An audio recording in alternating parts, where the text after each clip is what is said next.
వార్తలకి స్వాగతం. వార్తల్లోని ముఖ్యాంశాలు. ముగిసిన ఏపీ మంత్రివర్గ సమావేశం. సీఎం చంద్రబాబు అధ్యక్షతన ఏపీ కేబినెట్ భేటీ. పలు నిర్ణయాలకు ఆమోదం. ఎస్సీ, ఎస్టీ, బీసీ మహిళా పారిశ్రామికవేత్తలకు అండగా నిలిచే పాలసీకి ఆమోదం.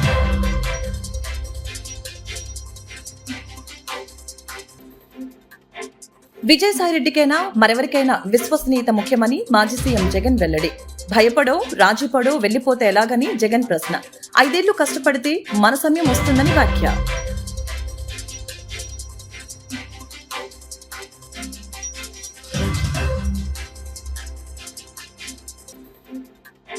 జగన్ ఓటమి పాలే ఏడాది కాలేదని, అప్పుడే భ్రమలో జీవిస్తున్నాడని టీడీపీ నేత బుద్దా వెంకన్న ఎద్దేవా. ప్రజలు జగన్ కి ఓటేస్తే అరుంధతి సినిమాలోని పశుపతికి ఓట్లు వేసినట్లేనని భావించారని వెల్లడి. సీఎం చంద్రబాబు అధ్యక్షతన ఏపీ కేబినెట్ సమావేశం నిర్వహించడం జరిగింది. పలు నిర్ణయాలకు కేబినెట్ ఆమోదం తెలిపింది. ఎస్సీ, ఎస్టీ, బీసీ మహిళా పారిశ్రామికవేత్తలకు అండగా నిలిచే పాలసీకి ఆమోదం తెలిపింది. సీఎం చంద్రబాబు అధ్యక్షతన జరిగిన ఏపీ మంత్రివర్గ సమావేశం ముగిసింది. పలు నిర్ణయాలకి ఈ కేబినెట్ సమావేశంలో ఆమోదం లభించింది. ఎంఎస్ఎంఈ పాలసీలో మార్పులకి కేబినెట్ ఆమోదం తెలిపింది. ఎస్సీ, ఎస్టీ, బీసీ మహిళా పారిశ్రామికవేత్తలకు చేయూతనందించేలా ఈ పాలసీలో మార్పులు చేశారు. పారిశ్రామికవేత్తలకి అదనపు ప్రోత్సాహకాలు ఇచ్చేందుకు నిర్ణయించారు. విద్యుత్తో సహా పలు విభాగాల్లో పారిశ్రామికవేత్తలకి ప్రభుత్వం ప్రత్యేక రాయితీలు ఇవ్వనున్నారు. AP knowledge society capacity building 2025కి మంత్రివర్గం పచ్చజెండా ఊపింది. అదే సమయంలో సుమారు 45,000 కోట్ల పెట్టుబడులు కేబినెట్ సమితి తెలిపినట్లు తెలుస్తోంది. గతంలో పెండింగ్ లో ఉన్న నీరు, చెట్టు పనుల బిల్లులు చెల్లింపునకి ఆమోదం లభించినట్లు సమాచారం. ఇక మద్యం ధరలపైన పోలవరం నిర్వాసితులకి కొత్త ఇల్లు నిర్మించే అంశంపైన ఈ సమావేశంలో చర్చ జరిగింది. వైసీపీకి రాజ్యసభ సభ్యత్వానికి విజయసాయిరెడ్డి రాజీనామా చేయడం 2 తెలుగు రాష్ట్రాల్లో చర్చనీయాంశంగా మారింది. ఈ అంశంపై సీఎం జగన్ స్పందిస్తూ బయటకు వెళ్లే ప్రతి రాజ్యసభ సభ్యుడికి విశ్వసనీయత ఉండాలని జగన్ అన్నారు. ప్రలోభాలకు లొంగి భయపడో లేదా రాజీపడు వెళ్లిపోతే ఎలాగని ప్రశ్నించారు. రాజకీయాల్లో కష్టాలు ఉంటాయని, 5 ఏళ్లు కష్టపడితే మన సమయం వస్తుందని అన్నారు. విజయసాయిరెడ్డికైనా మరెవరికైనా విశ్వసనీయత ముఖ్యమని చెప్పారు. అసెంబ్లీ సమావేశాలను తాము బహిష్కరించలేదని జగన్ అన్నారు. శాసనసభ సమావేశాలకు హాజరయ్యే విషయంలో కోర్టుకు కూడా వెళ్లమని తెలిపారు. అసెంబ్లీ సమావేశాలకు గైర్హాజరుపై వాళ్ళు ఏం చేసుకున్నా వాళ్ళ ఇష్టమని అన్నారు. ఎదురెదురుగా ఉండి కొట్టుకోవడం ఎందుకని అన్నారు. తనకు ప్రతిపక్ష నేత హోదా ఇవ్వకపోవడంపై కోర్టుకు అసెంబ్లీ స్పీకర్ సమాధానం చెప్పాలని డిమాండ్ చేశారు. లంచం లేని పాలన ఎక్కడైనా జరిగింది అంటే వైఎస్ఆర్సీపీ ప్రభుత్వ హయాంలో అని చెప్పి గర్వంగా గొప్పగా కూడా చెప్పగలం.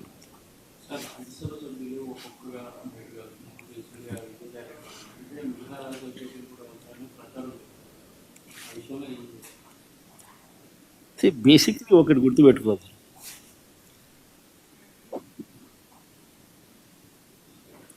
పదకొండు మంది మాకు రాజ్యసభ సభ్యులు ఉన్నారు. పోయిన వాళ్ళు ఎంత? 3 పోయినారు. సాయిరెడ్డితో కలుపుకుంటూ 4 పోయినారు. బేసిక్లీ పోయే ప్రతి ఒక్కరికి కూడా నేను ఒకటే మాటే చెప్తా, రాజకీయాలలో ఉన్నప్పుడు క్యారెక్టర్ ఉన్నాను, క్రెడిబిలిటీ అనే పదానికి అర్థం తెలిసిందాను. రాజకీయాలలో ఉన్నప్పుడు కాలర్ ఎగరేసుకుని చెప్పాలి, ఫలానాడు మా నాయకుడు అని. అది ముఖ్యమంత్రి అయినా సరే, ఎమ్మెల్యే, ఎంపీ అలాంటి ఆయనైనా సరే, ఎమ్మెల్యే అయినా ఇలాంటి అయినా సరే, ఎవరి గురించి అయినా కానీ ఇట్లా గొప్పగా చెప్తాం. కానీ మనమంతటి మనమే ప్రలోభాలకు లొంగో, భయపడో, ఏదో కారణం చేత మనమంతటి మనమే మన వ్యక్తిత్వాన్ని, మన క్యారెక్టర్ని, మన క్రెడిబిలిటీని మనం బలంగా పెట్టి మనం కాంప్రమైజ్ అయ్యి అటువైపు మనం పోతే మన గౌరవం ఏంది, మన వాల్యూ ఏంది, మన క్యారెక్టర్ ఏంది, మన క్రెడిబిలిటీ ఏంది? ఇది ప్రతి ఒక్కరూ రాజకీయాల్లో ఉన్నప్పుడు ఆలోచన చేసుకోవాలి. ఈ కష్టం అన్నది ఎల్లకాలం ఉండదు. డెమోక్రసీ అంటేనే 5 years. మ్యాక్సిమం నీకున్న కష్టకాలం 5 years. 5 years if you can just hold on, then your time will come. One should always have the patience, always have the character and credibility within ourselves to stand up. అది సాయిరెడ్డికైనా అంతే, పోయిన 3 ఎంపీలకైనా అంతే. ఒకవేళ నువ్వు చెప్తా అన్నట్టు ఇంకా ఒకడో అరో ఇంకా పోయే కార్యక్రమం జరిగితే వాళ్ళకైనా ఇంతే. ఒకటి చెప్తా ఉన్నా, వైఎస్ఆర్సీపీ ఈరోజు ఉంది అని అంటే అది వీళ్ళందరి వల్ల లేదు.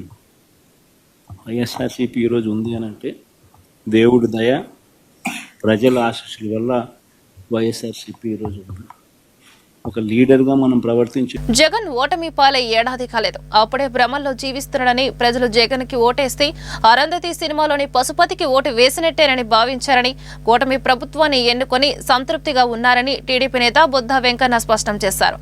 8 నెలల తర్వాత జగన్ నిద్రలేచి మాట్లాడుతుంటే దెయ్యాలు వేదాలు వర్ణించినట్టు ఉందని పేర్కొన్నారు. ప్రతి ఒక్కరు కూడా 2024లో మళ్ళీ జగన్మోహన్ రెడ్డికి ఓటేస్తే పశుపతికి ఓటేసినట్టే అని. పశుపతి అంటే ఎవరు అంటే అరుంధతి సినిమాలో వెళ్ళను. పశుపతికి ఓటేసినట్టేనే ఈ రాష్ట్రాన్ని ముందుకు తీసుకెళ్లాలంటే చంద్రబాబు నాయుడు వల్ల అయిద్దని చంద్రబాబు నాయుడు గారికి పట్టం కట్టారు. జగన్మోహన్ రెడ్డి 8 నెలలకి నిద్ర చేసి నిన్న ఇవాళ ప్రెస్ మీట్లు పెట్టాడు. 8 నెలల కాలంలో నిన్నంటాడు కాలరు ఎగరేసే పాలన మాది, కాలరు పట్టుకునే పాలన వాళ్ళది అని ఒక పదం వాడాడు. కరెక్టే. కాలరు ఎగరేసి రౌడీజం చేసేవాడు కాలరు ఎగరేసుకొని తిరుగుతాడు. ఆ రౌడీజం చేసి కాలరు ఎగరేసుకొని తిరిగేవాడు మేము కాలరు పట్టుకుంటాం. మామూలు సామాన్యులను పట్టుకోము. రౌడీజంగా కాలరు ఎగరేసి తిరిగేవాడిని కాలరు పట్టుకుంటాం. ఇంకో మాట అంటారు జగన్మోహన్ రెడ్డి గారు, సంపద సృష్టించడం ఎలాగా అని ఒకసారి నా చెవిలో చెప్పమన్నా నీ చంద్రబాబు గారిని. అంటే ఎందుకే సంపద అసలు నేను నమ్మే ఉన్న పరిశ్రమలు వచ్చినాయి ఈ రాష్ట్రానికి. నిన్ను నమ్మి పెట్టుబడిదారులు ఎవరు వచ్చారు ఇక్కడికి? నిన్ను నమ్మి ప్రజలు హాయిగా నిద్రపోయారు 2019 నుంచి 2024 వరకు. ఏ డబ్బులు పెట్టుబడులు మాట్లాడుతున్నావు నువ్వు? సూపర్ 6 పథకాల గురించి మాట్లాడుతున్నావు. సూపర్ 6 అమలు చేయలేదని. సూపర్ 6 పథకాలు అమలు చేస్తాం. అమలు చేయడానికేగా ఒక పక్క చంద్రబాబు నాయుడు గారు, మరో పక్క లోకేష్ బాబు గారు, మరో పక్క పవన్ కళ్యాణ్ గారు దేశాలు పట్టుకొని తిరుగుతుంది. అక్కడి నుంచి పెట్టుబడులు తేవడానికేగా. పెట్టుబడులు తెచ్చి సంపద సృష్టించి ఆ సంపద పేద ప్రజలకు ఇచ్చి ఏదైతే సూపర్ 6 పథకాలు ఇచ్చామో ఆ పథకాలు మొత్తం కూడా అమలు చేస్తాం. ఇందిరాగాంధీ మున్సిపల్ స్టేడియం పక్కనే ఉన్న అతిపెద్ద వాటర్ ట్యాంక్ లీకేజీ కారణంగా సుమారు 5 డివిజన్ల ప్రజలకు కేవలం గంట మాత్రమే నీటి సరఫరా ఉంటుందని విజయవాడ తూర్పు ఎమ్మెల్యే గద్దె రామ్మోహన్ అన్నారు. సుమారు 20 రోజుల వ్యవధిలో లీకేజీ పనులు పూర్తి చేసి యథావిధిగా మంచినీటిని సరఫరా చేస్తామన్నారు. సుమారు 48 సంవత్సరాల పైన కట్టబడిన ఓవర్ ట్యాంక్ ఇది.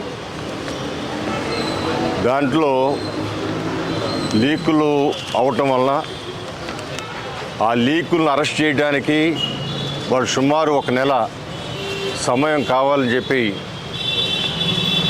అధికారులు చెబుతూ ఉన్నారు.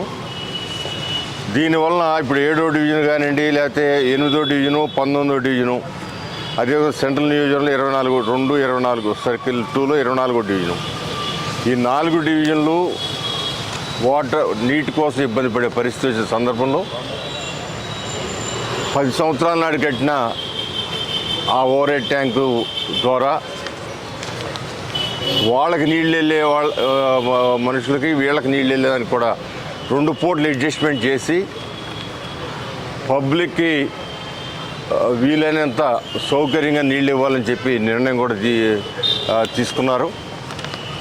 ఇప్పుడు జనరల్గా 45 సంవత్సరాలు, 50 సంవత్సరాలు, 60 సంవత్సరాలు లైఫ్ ఉండే ఓవర్ హెడ్ ట్యాంకులకి లీకేజ్ రావటం సర్వసామాన్యమైన దాని లేటెస్ట్ యంత్రాలతో ఎక్కడా కూడా ఎవరికి ఇబ్బంది రాకుండా మరలా కొత్త ట్యాంక్ ఏ విధంగా పనిచేస్తుందో ఆ విధంగా పనిచేసేదానికి వీలుగా లేటెస్ట్ యంత్రాలు తీసుకొచ్చి కెమికల్స్ తీసుకొచ్చి దాని ద్వారా పోషడానికి మొదలుపెట్టారు. ఇంకా వీలైన తొందరగానే దాన్ని ప్రజలకు అందుబాటు 1 నెల సమయం అడుగుతూ ఉన్నారు, కానీ వీలైన తొందరగానే ప్రజలకు అందుబాటులో తీసుకురావడానికి ప్రయత్నం చేస్తూ ఉన్నారు. ఈ రోజున లీకేజ్ ఉండా కూడా ఇవాళ ఉదయం కూడా నీళ్ళు ఇవ్వడం జరిగింది. ఒక్కసారి వర్క్ స్పీడ్ అయినప్పుడు మాత్రం నా లెక్కలో అయితే 10-15 రోజులు ఇబ్బంది రావచ్చేమో అనుకుంటూ ఉన్నాను. ఏదైనా పబ్లిక్ కూడా దీన్ని అర్థం చేసుకొని అవగాహన పరుచుకొని కోఆపరేట్ చేయమని రిక్వెస్ట్ చేస్తున్నాం. ప్రత్యేకంగా ఈ 3 డివిజన్లో కూడా ఈవినింగ్ మాత్రం కంపల్సరీగా 1 గంట నీళ్ళు ఇవ్వటం జరుగుద్ది. మార్నింగ్ 1 గంట ఇటు సెంట్రల్ నియోజకవర్గంలో ఇవ్వటం జరుగుద్ది. ఈ రెండిట్లో కూడా అందరినీ కన్విన్స్ చేసే విధంగా మరి 2 రోజుల నుంచి ఈ వార్తాపత్రికల్లోనూ వాటిలోనూ అందరికి తెలిసే విధంగా ప్రచారం చేస్తూ ఉన్నారు. ఇంకా కూడా మా కార్పొరేటర్ గారు లేదా మా నాయకులు వీళ్ళందరూ కూడా ఇంటింటికి వెళ్ళి ఉన్న విషయాన్ని వాళ్ళందరికీ చెప్పి దానివల్ల వచ్చే ఇబ్బందులు ఎదుర్కోవడానికి వాళ్ళు కూడా కొన్ని ఏర్పాట్లు చేసుకోవాల్సిన అవసరం ఉంది. నీటి కోసం భద్రంగా కొంచెం పొదుపుగా వాడటం లేదా ఇతర మోటార్ల ద్వారా నీళ్ళు లాగి వాటిని వేరే కార్యక్రమాలకు వాటిని వాడి మున్సిపల్ వాటర్ మాత్రం మంచినీళ్ళకి వాడే విధంగా వాళ్ళందరినీ సమాయత్తం చేయటానికి ఇవాళ ఇది ఒకసారి పరిశీలించి అది ఓవర్ హెడ్ అవసరమైనప్పుడు ట్యాంకర్లు కూడా నీళ్ళు ఉదయం అంతా కూడా కార్పొరేషన్ ట్యాంకర్లు అదేవిధంగా అన్ని ట్యాంకర్లు కూడా తిరిగి కొంతవరకు Anjuman Islamia skill development society ఆధ్వర్యంలో టైలరింగ్ శిక్షణ పొందిన మహిళలకు సర్టిఫికెట్ల ప్రదానోత్సవం జరిగింది. తూర్పు ఎమ్మెల్యే మహమ్మద్ నజీర్ ముఖ్య అతిథిగా హాజరై టైలరింగ్ శిక్షణ పొందిన దాదాపు 50 మంది మహిళలకు సర్టిఫికెట్లు ప్రదానం చేశారు. పేద మహిళలు స్వయం ఉపాధిని పొందేందుకు టైలరింగ్ ఎంతగానో దోహదపడుతుందని చెప్పారు. మైనార్టీ మహిళ ఆర్థిక అభివృద్ధికి రాష్ట్ర ప్రభుత్వం ప్రత్యేక కృషి చేస్తుందని చెప్పారు. విద్య ఉపాధి పరంగా ముందడుగు వేసి పేద మహిళలు ఆర్థికంగా బలోపేతం కావాలని సూచించారు. ఈ కార్యక్రమంలో అంజుమాన్ ఇస్లామియా కమిటీ సొసైటీ ప్రతినిధులు పాల్గొన్నారు. నేర్చుకున్నోళ్ళు రేపు కానీ ఎల్లుండి కానీ మీకు టైం చూసుకొని మీ ఫోటో ద్వారా ఖిద్మత్ బ్యాంక్కి వెళ్ళి జాహిద్ గారు మా ట్రెజరర్ గారు ఉంటారు. మీరు 600 రూపాయలు పెట్టి అకౌంట్ ఓపెన్ చేయండి. మీకు 10,000 రూపాయల నుంచి 1,00,000 రూపాయల వరకు లోన్ ఇచ్చేటువంటి అవకాశాలు ఉన్నాయి. దీని ద్వారా ఏంటంటే మీరు మెషిన్ కొనుక్కోవచ్చు, లేదా మీకు ఏదైనా మెటీరియల్ కావాలంటే మెటీరియల్ కొనుక్కోవచ్చు. మీరు 3 నెలల్లో వితౌట్ వడ్డీ లేకుండా ఆ రుణాన్ని తీర్చేటువంటి అవకాశం ఉంటుంది. సో మీరందరూ కూడా ఇట్లా అడుగడుగు ముందుకేసుకుంటూ డెవలప్ అయ్యేటువంటి అవకాశాలు ఉన్నాయి. కాబట్టి వచ్చినటువంటి ప్రతి ఒక్క అవకాశాన్ని కూడా సద్వినియోగం చేసుకోండి. మమ్మల్ని ఎవరు కూడా లాక్కొని వెళ్ళి ఎక్కడో కూర్చోబెట్టినటువంటి రోజులు పోయినాయి.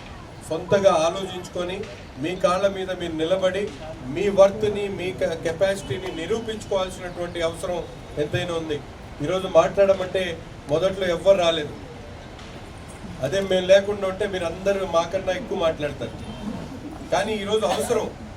మీరు బుర్కాలో ఉండి మాట్లాడకూడదని ఎవరు చెప్పలేదు. మీకు కావాల్సినటువంటి మాటని మీరు నిర్భయంగా చెప్పగలిగినప్పుడే ఈరోజు ఏదైనా సాధించగలిగేటువంటి కెపాసిటీ వస్తుంది. మీరు ఎగ్జామ్ లేకుండా రమ్మని ఎవ్వరు అడగరు. మీరు కావాల్సినటువంటి మాటను కూడా 100 మంది ఉన్నా కూడా చెప్పగలిగినటువంటి కెపాసిటీ మీ దగ్గర ఉంటేనే మీరు ఏ విషయంలో అయినా రాణించగలుగుతారు. ఈరోజు మెషిన్ కావాలి, మాకు హునర్ ద్వారా నేర్పించిన దానికి లోన్ కావాలి, లోన్ ఇచ్చిన తర్వాత ట్రైనింగ్ ఇచ్చి మాకు మెటీరియల్ ఇప్పించండి అని గట్టిగా అడగగలిగితేనే మీరు రేపు పొద్దున ముందడుగు వేయగలుగుతారు. అదే అలవాటు మీ పిల్లలకు కూడా వస్తుంది. లేదంటే మీరు ఆడపిల్లలు అని చెప్పి మీరు ఆలోచించుకొని ఎక్కడికక్కడ సర్దుకొని పోతూ ఉంటే ఎక్కడ కూడా ఈ రోజుల్లో మార్పు రాదు. మీలో మార్పు రాకపోతే సమాజంలో సగభాగమైనటువంటి మహిళల్లో మార్పు రాకపోతే సమాజం మారదని చెప్పి నేనైతే నమ్మేటువంటి వ్యక్తుల్లో నేను ఒకడిని. మీరందరూ మా ఇంట్లో 2 నలుగురు ఉంటే 2 ఆడవాళ్ళు ఉంటారు, 2 మగవాళ్ళు ఉంటారు. మేమిద్దరం ఎంత బలంగా ఉన్నా కూడా ఇంట్లో మిగతా 2 కూడా బలంగా ఉంటేనే మా ఇల్లు బలంగా ఉంటుంది. అలాగే సమాజంలో మహిళలు కూడా బలంగా ఉంటేనే మిగతా వాళ్ళు కూడా బలంగా ఉంటారు. బలంగా ఉండమంటే మీరేదో వేరే విధంగా కాదు, మీకు కావాల్సినటువంటి హక్కుల కోసం, మీకు అవసరమైనటువంటి కార్యక్రమాల కోసం అడిగేటువంటి విధానాన్ని మీరు అలవాటు చేసుకోవాలి. మీరు ఎక్కడికి వెళ్ళినా కూడా మీ మనసులో ఉన్నటువంటి విషయాన్ని భయం లేకుండా చెప్పగలిగినటువంటి కెపాసిటీని మీరందరూ కూడా తెచ్చుకోవాల్సినటువంటి అవసరం ఉంది. దానికి కారణం ఏంటంటే, ఒకటి చదువు లేకపోవడం, రెండోది చదువు ఉన్నప్పుడు కూడా మీరందరూ కూడా మంచి ఆలోచనతో ఇంత దూరం వస్తూ ఉన్నారు. ఇంట్లో ఎన్ని పనులున్నా పక్కన పెట్టి 2 గంటలు మీ జీవితంలో మీరు ఏదో ఒకటి నేర్చుకోవాలన్న ఆలోచనతో మీరు ఈ ట్రైనింగ్ సెంటర్ దాకా వచ్చారు. వచ్చినటువంటి వాళ్ళు మీరు నేర్చుకున్న తర్వాత దాన్ని ప్రతిఫలాన్ని కూడా మీరు తీసుకోవాల్సినటువంటి అవసరం ఉంది. అందుకని ఈరోజు అంజుమన్ ఇస్లామియా కమిటీ కేవలం నేర్పించేటువంటి కార్యక్రమే కాకుండా మీకు అవసరమైనటువంటి లోన్ ఇప్పించడంతో పాటు రేపు వచ్చే నెల 2 నెలల తర్వాత ఈ ఏరియాలో ఒక పెద్ద సెంటర్ వస్తుంది. మీరు ఏ రోజు ఉదయం 10 గంటలకు వచ్చి మధ్యాహ్నం 1 గంట వరకు పని చేసుకుంటే మీరు చేసినటువంటి పనికి మీ బ్యాంక్ అకౌంట్లో అమౌంట్ వేసేటువంటి కార్యక్రమాన్ని మొదలు పెట్టబోతున్నామని చెప్పి కూడా మీ అందరు కూడా తెలియజేస్తా ఉన్నాం. అంతేకాదు కేవలం అంతవరకు ఆగదు, మీరు చేసినటువంటి మెటీరియల్కి మార్కెట్ ఈరోజైతే ఎగ్జిబిషన్ ఎలా పెట్టారో అలా పెట్టి మీరు అమ్ముకునేటువంటి కెపాసిటీని కూడా తెచ్చుకునేటువంటి అవసరం ఉంది. మీరందరూ డ్వాక్రా మహిళల్లో ఉన్నారా? డ్వాక్రా రుణాలు తీసుకుంటున్నారా? అంగన్వాడీలు డ్వాక్రా మహిళల సంక్షేమానికి కూటమి ప్రభుత్వం ప్రత్యేక కృషి చేయడం జరుగుతుందని టీడీపీ మహిళా విభాగ నేతలు అచంటి సునీత, జానీ బేగం తెలిపారు. ఈ మేరకు ఆలపాటి మాధవితో కలిసి గురువారం వారు మీడియాతో మాట్లాడారు. అంగన్వాడీలకు వేతనాలు పెంచడంతో పాటు డ్వాక్రా మహిళల ఆర్థికాభివృద్ధి కోసం గతంలో టీడీపీ ప్రభుత్వం విశేషమైన కృషి చేయడం జరిగిందని తెలిపారు. ఈ నేపథ్యంలో కూటమి బలపరిచిన ఎమ్మెల్సీ అభ్యర్థి ఆలపాటి రాజేంద్ర ప్రసాద్ గెలుపుకు మహిళలు సమిష్టిగా పనిచేయాలని సూచించారు. రాజకీయాల్లో అనుభవం కలిగిన ఆలపాటి గెలుపు రాష్ట్రానికి మహిళలకు ఎంతో అవసరమని వారు వెల్లడించారు. అందరికీ నమస్కారం అండి. నా పేరు ఆచంటి సునీత, తెలుగుదేశం పార్టీ అంగన్వాడీ డ్వాక్రా సాధికార కమిటీ రాష్ట్ర అధ్యక్షురాలు. ఈరోజు ఈ మీడియా సమావేశం యొక్క ముఖ్య ఉద్దేశం రేపు రాబోయే ఫిబ్రవరి 27 జరగబోయేటువంటి ఎన్నికల్లో భాగంగా తెలుగునాడు అంగన్వాడీ ట్రేడ్ యూనియన్ ఆధ్వర్యంలో ఏ విధంగా మేము రేపు రాబోయే రోజుల్లో గెలుపుకి ఏ విధంగా ముందుకెళ్ళాలి సన్నాహ సమావేశాన్ని ఏర్పాటు చేసుకోవడం జరిగింది. ఏదైతే రేపు 27వ తారీఖు జరుగుతున్నటువంటి ఎలక్షన్స్లో కూటమి బీజేపీ, జనసేన, తెలుగుదేశం పార్టీ బలపరిచినటువంటి అభ్యర్థి ఆలపాటి రాజేంద్ర ప్రసాద్ గారిని అత్యధికమైనటువంటి మెజారిటీతో గెలిపించాలి. రాష్ట్ర వ్యాప్తంగా ఉన్నటువంటి అంగన్వాడీలు కానివ్వండి, డ్వాక్రాల్లో ఉన్నటువంటి ఆర్పీలు కానివ్వండి, ప్రతి ఒక్కరూ కూడా కూటమి ప్రభుత్వానికి మద్దతుగా నిలుస్తారు.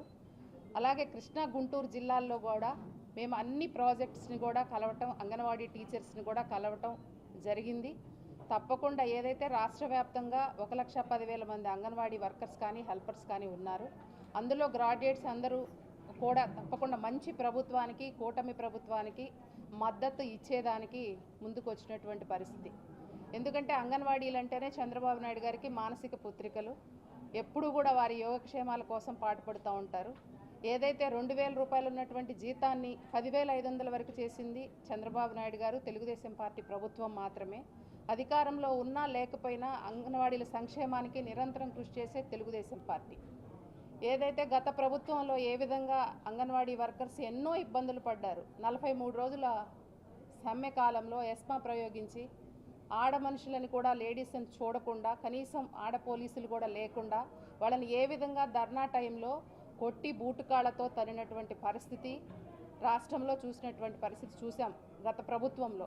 కానీ చంద్రబాబు నాయుడు గారు అధికారంలోకి వచ్చి ముఖ్యమంత్రి అయిన తర్వాత ఏవైతే హామీలు ఇచ్చారో ప్రతి ఒక్క హామీని అమలు చేసుకుంటూ తప్పనిసరిగా అంగన్వాడీలకు కానివ్వండి, డ్వాక్రాలకు కానివ్వండి, నిరంతరం వారి యొక్క అభ్యున్నతికి, వారికి ఉన్నటువంటి ఏవైతే వారి అవసరాలు ఉన్నాయో వారు తీర్చేదానికి ముందున్నటువంటి పరిస్థితి ఇప్పుడు తెలుగుదేశం పార్టీ. ఎందుకంటే ఈరోజు ప్రతి ఒక్కళ్ళు కూడా గమనించుకుంటున్నారు. గతంలో కూడా పట్టభద్రుల ఎన్నికల్లో ఏదైతే నెల్లూరులో కానీ రాయలసీమలో జరిగినటువంటి ఎన్నికల్లో కూడా పనిచేశాం. ప్రతి ఒక్కరూ విఘ్నతతో ఓటు వేస్తారు. ఈరోజు రాష్ట్రంలో ఉన్నటువంటి ప్రతి ఒక్కళ్ళు ఎటువంటి వ్యక్తికి ఓటు వేయాలి, మంచి వ్యక్తులకు ఓటేస్తే మంచి పరిపాలన వస్తుంది. నమస్కారం అండి, నా పేరు జానీ బేగం, గుంటూరు పార్లమెంట్ అంగన్వాడీ డ్వాక్రా సాధికారక సంస్థ అధ్యక్షురాలని మాట్లాడుతున్నాను. ఈరోజు మనం ఈ ప్రెస్ మీట్ పెట్టుకోవడానికి మనం అందరం కూడా ఇక్కడ కలిసి రేపు జరగబోయే ఎలక్షన్కి ఏ విధంగా చేయాలి అని చెప్పి ఒక డ్వాక్రా మహిళలాగా, అలాగే ఒక ఆడపడుచులాగా మన ఆలపాటి రాజేంద్ర ప్రసాద్ గారు ఏ కష్ట సమయంలో కూడా మమ్మల్ని దగ్గరకు తీసుకొని ఆయన ప్రత్యక్షంగా చూశారు. అప్పటి నుంచి కూడా అంగన్వాడీ టీచర్స్ కానివ్వండి, డ్వాక్రా మహిళల్ని కానివ్వండి, ఎక్కడా కూడా ఏ ఆపదలో ఉన్నా కానీ ఆయన సహకరించే అంత గొప్ప మనిషి. మంత్రివర్యులుగా కూడా పనిచేశారు. ఇప్పుడు జరగబోయే ఎలక్షన్స్లో అందరూ కూడా గ్రాడ్యుయేట్స్ అంటే అందరూ చదువుకున్న వాళ్ళే, వాళ్ళందరికీ అవగాహన ఉంది. మన రాష్ట్రం బాగుపడాలి, మనం బాగుపడాలి అంటే కూటమి ప్రభుత్వానికి మద్దతు తెలపాలని చెప్పి ప్రతి ఒక్కళ్ళకి తెలుసు. అయినా కానీ మా వంతుగా ఒక డ్వాక్రా మహిళలుగా, అంగన్వాడీ టీచర్స్ లాగా ప్రతి ఒక్కళ్ళు కూడా తన వంతు బాధ్యతగా ప్రతి ఒక్కరిని కలిసి తలా ఒక 30 మందితో కలిసి మనం రేపు జరగబోయే ఎలక్షన్ని అత్యంత మెజారిటీతో గెలిపించుకోవడానికి మనం రెడీగా ఉన్నాము. రేపు జరగబోయే నామినేషన్కే మేము మా మెజారిటీ ఏ విధంగా ఉంటుందో ఆ ప్రతిపక్షంలో ఉన్న వాళ్ళకి తెలియపరచడానికి మేము సిద్ధంగా ఉన్నాము. టీచర్లందరూ కూడా, అంగన్వాడీ టీచర్స్ కూడా, అలాగే ఉద్యోగస్తులో ఉన్న టీచర్స్ కూడా అందరికీ అవగాహన ఉంది. మన ఆలపాటి రాజేంద్ర ప్రసాద్ గారు వస్తేనే మన జీవితాలు బాగుపడతాయి. రేపు మెగా డిఎస్సి కానివ్వండి, ఏదైనా ఉద్యోగాలకి సంబంధించిన సమస్యల గురించి పోరాడటానికి మంచి వ్యక్తి మన ఆలపాటి రాజేంద్ర ప్రసాద్ గారు అని చెప్పి ప్రతి ఒక్కరికి అవగాహన ఉంది. అదేవిధంగా కూటమి ప్రభుత్వం గెలిచినప్పుడే మనం కూడా ఏదైనా వర్క్ చేయించుకోవాలనుకున్నా, ఏదైనా మనకి సమస్యలున్నా ఉద్యోగపరంగా మన రాజా గారితో చేయించుకోవడానికి మనకు హక్కు ఉంటుంది. అలాగే ఏ సమస్య అయినా మనం శాసన మండలిలో మన మెజారిటీ ఉంటేనే, మనం బలపరిచితేనే మనం చేసుకోగలుగుతామని చెప్పి ప్రతి ఒక్కళ్ళకి తెలుసు. ఎందుకంటే అందరూ గ్రాడ్యుయేట్సే, అందరికీ అవగాహన ఉంది. కాబట్టి రేపు జరగబోయే నామినేషన్కి కానివ్వండి, 27వ తారీఖు జరగబోయే ఎలక్షన్కి కానివ్వండి, ప్రతి ఒక్కళ్ళు కూడా అత్యంత మెజారిటీతో గెలుపు అయితే తథ్యం ప్రతి ఒక్కరికి తెలుసు. అత్యంత మెజారిటీతో గెలిపించుకుంటామని చెప్పి మేము సవాల్ విసురుతున్నాం. Thank you. ఎస్సీ వర్గీకరణ విషయంలో తెలంగాణ ప్రభుత్వం సానుకూలంగా స్పందించడం శుభ పరిణామమని మాజీ మంత్రి డొక్కా మాణిక్యవరప్రసాద్ తెలిపారు. వర్గీకరణ విషయంలో కేంద్ర రాష్ట్ర ప్రభుత్వాలు అత్యంత వెనుకబడిన పంబా నేతగాని కుటుంబాలను ముందు వరుసలో ఉంచాలని సూచించారు. వర్గీకరణ కోసం గత 70 ఏళ్ల నుండి ఎన్నో కష్టాలు అనుభవించాలని చెప్పారు. మందాకృష్ణ చేసిన పోరాట ఫలితాలను మాదిగలు త్వరలోనే అనుభవించే అవకాశం ఉందని ఆయన వెల్లడించారు. తెలంగాణ ప్రభుత్వం తరహాలో ఆంధ్రప్రదేశ్ ప్రభుత్వం కూడా ఎస్సీ వర్గీకరణ ప్రక్రియను వేగవంతం చేయాలని ఆయన డిమాండ్ చేశారు. మీడియా మిత్రులందరికీ నమస్కారం. తెలంగాణ ప్రభుత్వం, రేవంత్ రెడ్డి గారి ప్రభుత్వం వర్గీకరణ సమస్యకి ఒక పరిష్కారం, ఒక ముగింపు పలికినందుకు రేవంత్ రెడ్డి గారి ప్రభుత్వానికి, కాంగ్రెస్ ప్రభుత్వానికి ధన్యవాదాలు తెలియజేస్తా ఉన్నాను. ఆ కమిటీ రిపోర్ట్ని అసెంబ్లీలో ప్రవేశపెట్టి ఇటు బీసీ జనాభా లెక్కల్ని, ఇటు వర్గీకరణకి ఒక ముగింపు పలికినందుకు వాళ్ళకు ధన్యవాదాలు. అదేవిధంగా మోడీ గారికి కూడా, అంటే బీజేపీ పార్టీకి కూడా నేను ధన్యవాదాలు తెలియజేస్తా ఉన్నాను. వర్గీకరణను సపోర్ట్ చేసిన, హృదయపూర్తిగా సపోర్ట్ చేసిన సిపిఐ, సిపిఎం, కాంగ్రెస్, బీజేపీ అన్ని పార్టీలకి, తెలుగుదేశానికి మరి ముఖ్యంగా ధన్యవాదాలు తెలియజేస్తా ఉన్నాను. తెలంగాణలో చూపించిన వర్గీకరణ పరిష్కారంలో 1-2 కంప్లైంట్స్ ఉన్నాయి. ఆ కంప్లైంట్స్ ఏంటంటే, నేత కాని మన్యం కులాలని ఒక జాబితాలో చేర్చాల్సింది 1వ గ్రూపులో చేర్చి కొంత కన్ఫ్యూజన్ ఉంది. ఆ 1వ గ్రూపులో అత్యంత వెనుకబడిన కులాలైన వాటిలో పంబా, ఆ నేత కాని కులాలు ఉండటం వల్ల కొంచెం వాళ్ళకి ఇబ్బంది అవుతుంది. దానికి ఒక పరిష్కారంగా వాళ్ళని సి గ్రూపులో పెట్టవలసిందిగా విజ్ఞప్తి చేస్తాము. కృష్ణమాదిగ గారి ఆందోళన ఏంటంటే, మాదిగల జనాభా 12% ఉంది, 11 చిల్లర % ఉంది, కనీసం 11% రిజర్వేషన్ రావాలి, 9 ఇచ్చారనేది వారి ఆందోళన. నిజమే, వాస్తవంగా ఆయన చాలా కష్టపడ్డాడు, 11 రావాల్సిన అవసరం ఉంది. కానీ 15% రిజర్వేషన్ని అన్ని వర్గాలకి సర్దాలు కాబట్టి ఎంతో కాలం సాక్రిఫైస్ చేశాం. 75 ఏళ్ళు స్వాతంత్రం వచ్చిన తర్వాత కూడా మాదిగలే కోల్పోయారు. ఈ విషయంలో కూడా దళితుల మధ్య ఐక్యత కోసం, మాదిగల మధ్య ఐక్యత కోసం మాదిగలే సాక్రిఫైస్ చేసి మాలలకి కొంచెం వెయిటేజ్ వచ్చే విధంగా మనమే సహకరించాల్సిన అవసరం ఉంది. అక్కడ మాలలకి 4% రావాలి, కానీ కొన్ని కులాలు కలిపి 5% తీసుకొచ్చారు. అయినా ఒక పెద్ద మనసుతో కృష్ణమాదిగ గారు దాన్ని యాక్సెప్ట్ చేసి ఐక్యత కోసం పనిచేయాలని చెప్పి నేను వారికి విజ్ఞప్తి చేస్తూ ఉన్నాను. ఏదైనా రేవంత్ రెడ్డి గారి సాహసానికి నేను వారికి ప్రత్యేక ధన్యవాదాలు తెలియజేస్తాను. కృష్ణమాదిగ గారి ఆందోళన కూడా అర్థం చేసుకొని ఆ గ్రూప్ అడ్జస్ట్మెంట్స్ చేయవలసిందిగా తెలంగాణ ప్రభుత్వానికి విజ్ఞప్తి చేస్తాను. ఈ మొత్తం వర్గీకరణ ప్రక్రియలో, దేశవ్యాప్తంగా జరిగిన ప్రక్రియలో దీని మూల పురుషుడు, దీని ఉద్యమకర్త, దీని అంతటినీ 30 సంవత్సరాల నుంచి నడిపిన వ్యక్తి కృష్ణమాదిగ గారు. వారు నిజంగా వారికి మొత్తం మాదిగ జాతి తరఫున ఒక సామాజిక ఉద్యమాల తరఫున వారికి నేను ప్రత్యేక ధన్యవాదాలు తెలియజేస్తాను. నిజంగా ఒక అంబేద్కర్ లాంటి వ్యక్తి మన టైంలో అంత ఉద్యమం చేశాడు. ఆయన అంత పద్మశ్రీకి అర్హుడు. పద్మశ్రీ కాదు, పద్మ విభూషణ్ కూడా ఇవ్వాలని చెప్పి. ముగిసిన ఏపీ మంత్రివర్గ సమావేశం. సీఎం చంద్రబాబు అధ్యక్షతన ఏపీ కేబినెట్ భేటీ. పలు నిర్ణయాలకు ఆమోదం. ఎస్సీ, ఎస్టీ, బీసీ మహిళా పారిశ్రామికవేత్తలకు అండగా నిలిచే పాలసీకి ఆమోదం.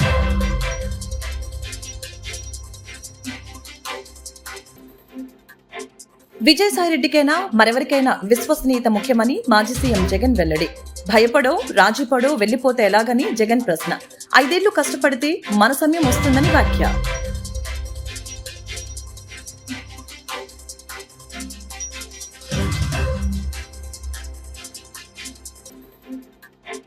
జగన్ ఓటమి పాలే ఏడాది కాలేదని, అప్పుడే భ్రమలో జీవిస్తున్నాడని టీడీపీ నేత బుద్దా వెంకన్న ఎద్దేవా. ప్రజలు జగన్ కి ఓటేస్తే అరుంధతి సినిమాలోని పశుపతికి ఓట్లు వేసినట్లేనని భావించారని వెల్లడి. ఈ వార్తలు ఇంతటితో సమాప్తం. నమస్కారం.